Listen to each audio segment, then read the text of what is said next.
Have you ever wondered why a man only seems to realize her worth when she's already gone? Not when she cried, not when she pleaded, not when she molded herself into silence just to keep the peace, but when she stopped trying, when her energy no longer reached him like a soft echo in his soul. That is when the regret begins, not in the noise, but in the unbearable quiet that follows her absence. Carl Jung once said, "The meeting of two personalities is like the contact of two chemical substances. If there is any reaction, both are transformed." But most men, lost in the illusions of control, ego, and entitlement, don't realize they're undergoing alchemy until the gold has slipped through their fingers. It's not her body he regrets losing, it's the reflection she once held up to his unconscious self. And when she withdraws that mirror, he sees himself with naked clarity. Some women, just a few, carry within them a silent kind of power. It is not loud, not boastful. It does not scream to be seen. But when a woman steps fully into this energy, when she embodies behaviors born from deep inner work, the masculine psyche cannot help but notice. Not immediately, not consciously, but something ancient and primal stirs within him, a sense that something he once took for granted was sacred all along. This kind of woman does not fight for attention. She is the embodiment of detachment, but not coldness. Her warmth is selective, her presence a gift. And when a man misjudges her value, when he projects his fears, wounds, or shadows onto her and walks away, there is a moment, sometimes days later, sometimes years, where he feels it, the weight of what he discarded. It's not what she said, it's what she stopped saying. It's not what she gave, it's what she reclaimed. It's not what she offered, it's what she allowed to die between them, gracefully, like a flame she could have fed, but chose not to. He remembers the way she used to look at him, not with hunger, but with belief. That subtle difference, the faith in his potential, the way she could see the man inside the boy, the king inside the wounded warrior, that is what he misses most. Because no one looks at him like that anymore. No one reflects the divine back to him without asking for something in return. But she did. And that is why her departure haunts him. Her behaviors, though subtle, penetrate deep into the layers of his unconscious. They bypass the logic of his words, the arguments he used to defend his choices. They speak directly to the archetype within him, the animus crying out for integration. And she becomes both muse and mirror, both flame and absence. He begins to question, why does her silence feel louder than her voice ever did? Why do her boundaries sting more than her forgiveness ever soothed? The answer is found not in her anger, but in her transcendence. Because the feminine that has learned to rise does not rise to retaliate. She rises to remember herself, her wholeness, her softness, not as submission, but as sovereignty. She no longer needs to be understood by him. That was the old self, the self who explained, softened, justified. The new self doesn't explain, she embodies. An embodiment doesn't beg. She no longer shows up to argue her worth in spaces that questioned it. She leaves the room instead, and her absence does the speaking for her.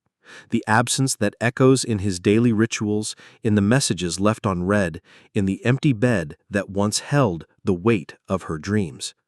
And now, he dreams of her, but not the woman he once knew. No, he dreams of the version of her that grew after him, the her that found stillness, silence, and self-respect, the her that did the shadow work, faced the wound, and did not let it turn to bitterness. She healed through fire, not to be reborn for him, but for herself. It is in this rebirth that regret takes root, because now he can never meet her again in the same form. She's different, she's farther, she's freer.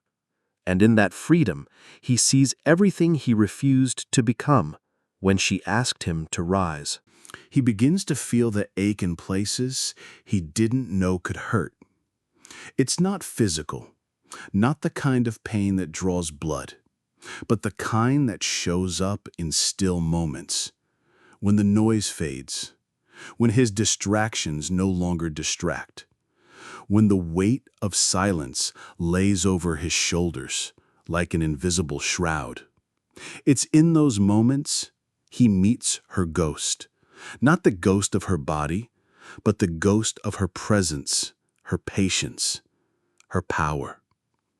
He may not know the words for what's happening, but Jung did. It is the confrontation with the shadow, the unloved, unacknowledged, and unintegrated parts of himself that she once held space for. Now they return to him one by one, with her absence as the messenger. Regret, you see, is not born from her leaving. It is born from what she made him feel before she left, what she awakened, what she revealed, and what he refused to honor. A woman like this doesn't punish. She doesn't need to. Her evolution is punishment enough for the man who thought she would stay the same.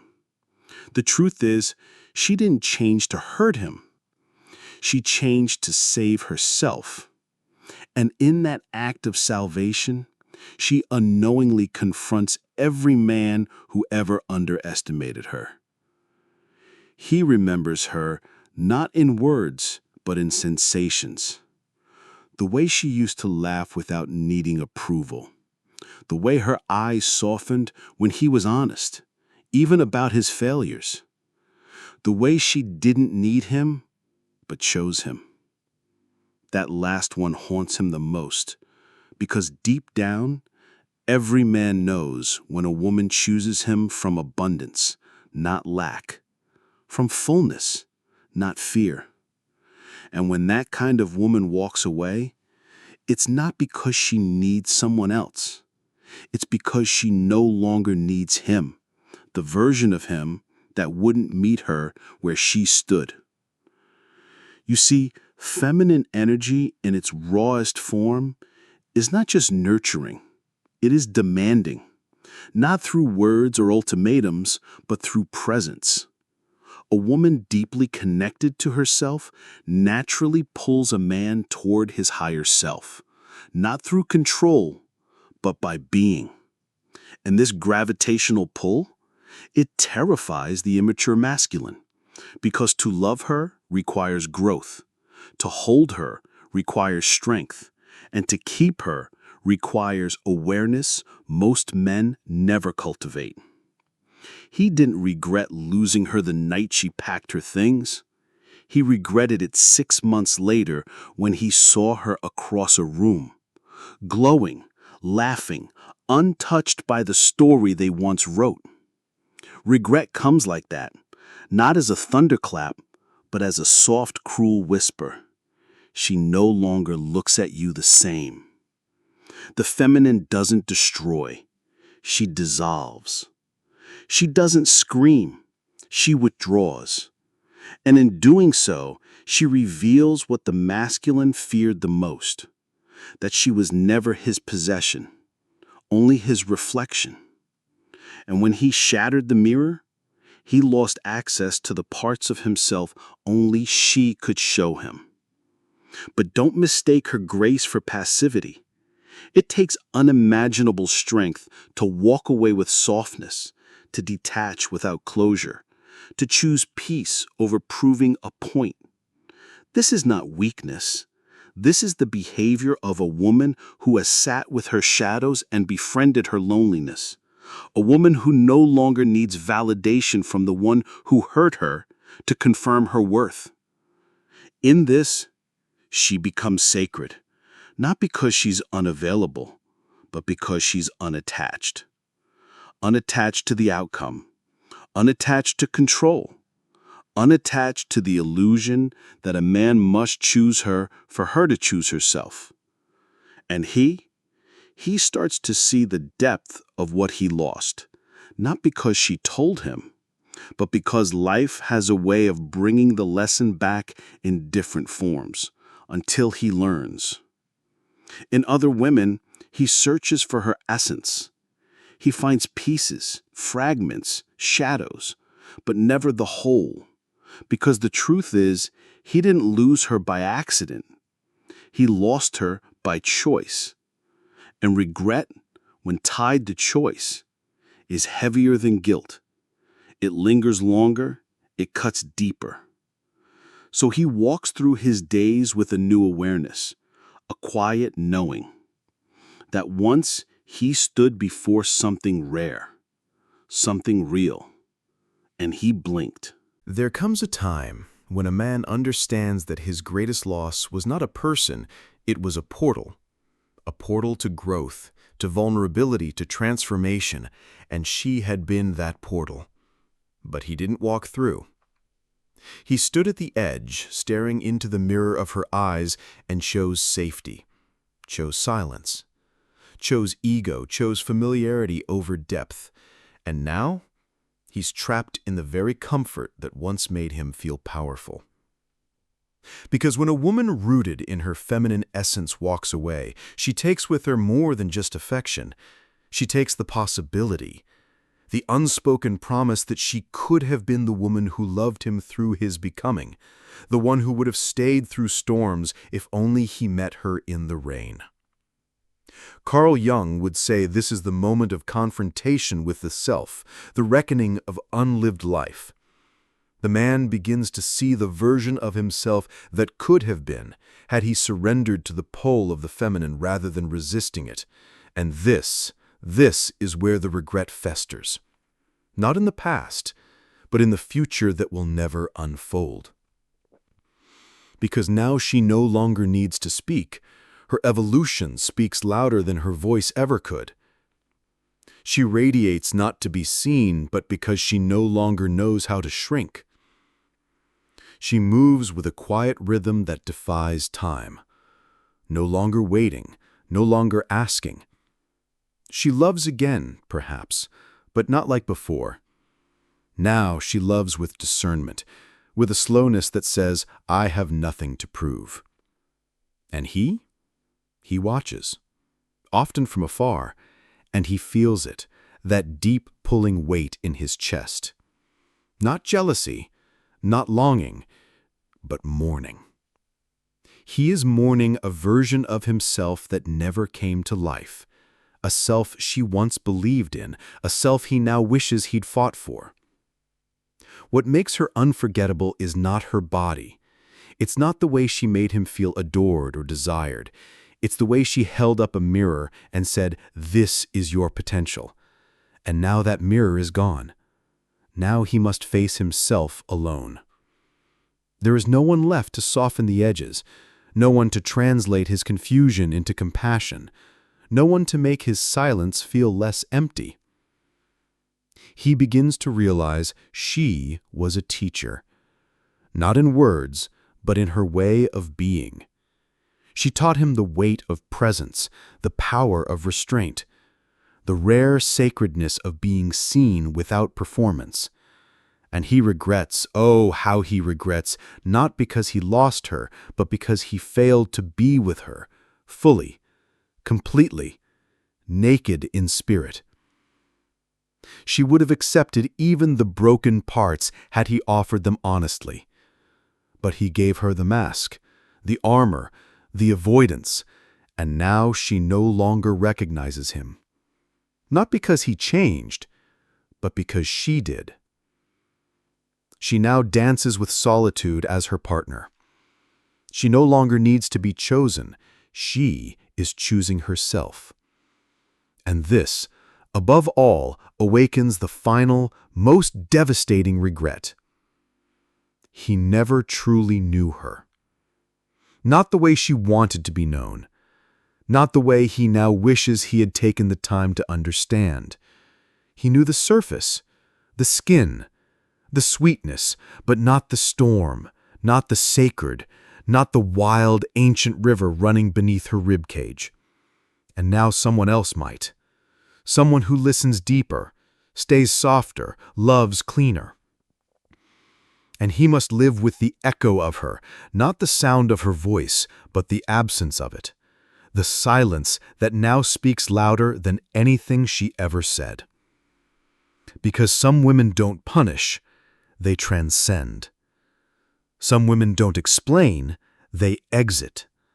Some women don't wait, they walk. And when they do, the men who once mistook them for ordinary spend years searching for the same energy in faces that all blur together, but none of them feel like her. There is something irreversible about a woman who has seen herself clearly, without the veil of his validation, without the distortion of his gaze. Once she remembers her essence, she cannot return to the version of herself that begged to be chosen. That woman died the moment she realized her own reflection held more truth than his affection ever did. And this is what he regrets the most. Not her beauty, though it lingers like perfume in his memory. Not even her touch, though it echoes across the skin of his soul. What he regrets is the knowing, the way she once knew him, without filters, without performance, without games. The way she looked at him with a kind of belief he had never earned but was still offered. And the worst part? He knew it. Somewhere inside, even then he knew she was rare. But he couldn't hold it, couldn't meet it, couldn't rise. So now he lowers his eyes when he hears her name. Not because she wounded him, but because she held up a light, and he chose the dark. This is the weight of Jung's shadow, the part of the psyche buried beneath denial, defense, and projection. It is the part of the man who says, she was too much, but what he truly means is, she saw too much, too deep, too clearly, and it frightened him. For when the feminine is deeply connected to her intuitive force, she becomes dangerous, not in the way of harm, but in the way of revelation. She reveals, she reflects, she mirrors. And for the unprepared man, that level of truth is unbearable. But now, he craves it. In the arms of other women, he seeks that same resonance. He listens for her voice in conversations with strangers. He imagines how she might have laughed at his new jokes or touched his arm at just the right moment. But it never lands. Because once a woman has reached her spiritual wholeness, she can no longer be replaced by bodies or borrowed faces. She becomes a frequency. And unless he rises to meet it, he will live outside it forever. Her feminine behaviors weren't tactics, they were truth. They were the slow, sacred dance of a woman who loved from the soul, not the wound. A woman who sat with his silence and still believed in his voice. A woman who gave him the map, not the destination, because she knew he had to walk it himself. And now he walks, alone, through cities, through memories, through women who never quite feel like home. Because home was never a place. It was her presence, her listening, her softness, her storm. And he didn't just lose her. He lost the man she saw in him. This is the bitter harvest of unconscious love, the fruits of projection, fear, and ego. He looks back and sees the moments where he could have chosen differently, when he could have held her hand instead of pushing it away, when he could have stayed in the discomfort rather than retreating into silence, when he could have said, "I'm scared," instead of pretending he didn't care. And now, it's too late. She doesn't hate him. That would be easier. But hate binds, and she has severed the cord. What remains is indifference. Pure, clean, peaceful detachment. The kind that makes a man realize he was never truly needed, only invited. And he declined. So she rose, alone, She now walks with a softness that hides fire, a gaze that sees but no longer reacts, a heart open but no longer unguarded, because she knows now her love is sacred, and not every man deserves to stand at its altar. He will learn, he will evolve, but not with her. And the deepest regret of all is that she was willing to wait. Until she wasn't. And so it ends not with a door slammed shut, but with one left gently ajar. A door he can no longer enter, not because it's locked, but because he no longer fits the shape of what it takes to walk through it. This is the final alchemy of the feminine wound. She turned it inward, not to bleed, but to birth something sacred, a version of herself that no longer orbits a man's awakening, but spins in her own sovereign gravity. He remembers her like one remembers a dream that felt real, so vivid in detail, so full of meaning, but now unreachable. She once held space for his becoming, but now she has become, fully, fiercely, finally. There is nothing more frightening to the unconscious masculine than a woman who no longer needs him for her identity. A woman who sees his potential, but no longer feels responsible for nurturing it. A woman who could, but won't. Because the mature feminine does not mother a man's ego. She mirrors it, burns it, and then walks away, trusting that if he truly desires to evolve, he will follow that fire to his own depths, alone. And what of her? She no longer hopes he'll return, not out of bitterness, but from the clear knowing that if he had seen her, he would have stayed. The man who is ready never needs convincing. The man who sees her light does not flinch at the shadows it casts. She doesn't chase. She no longer writes unsent messages or replays conversations. She doesn't check his social media or read his silence like scripture. Those days are gone. That version of her is buried beneath the roots of her own rebirth. Because in truth, she never needed him to regret her. She needed herself to remember her.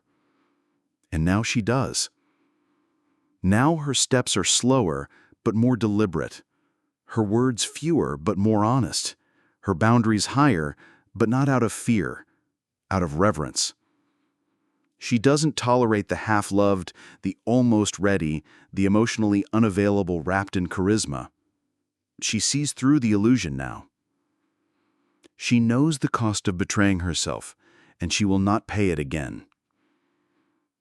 She lives not for the fantasy of what a man could be, but in the reality of what she already is, whole, magnetic, sacred. There is a kind of power in the woman who was once cracked open, not by cruelty, but by clarity. The kind of clarity that comes when love is not reciprocated, but still honored. When closure isn't given, but created. When the mirror is shattered and she learns to reflect herself. He'll hear her name in a song one day and freeze, not because he misses her, but because a part of him will always want to become the man she once saw. But it's too late. She no longer needs him to. She no longer grieves what could have been. Because what is more than enough. She has her life back. She has her fire back. She has herself back. And in that return, she finds the only freedom that matters, the power to choose. Not from lack, not from fear, but from truth. The woman who knows her worth doesn't chase. She chooses.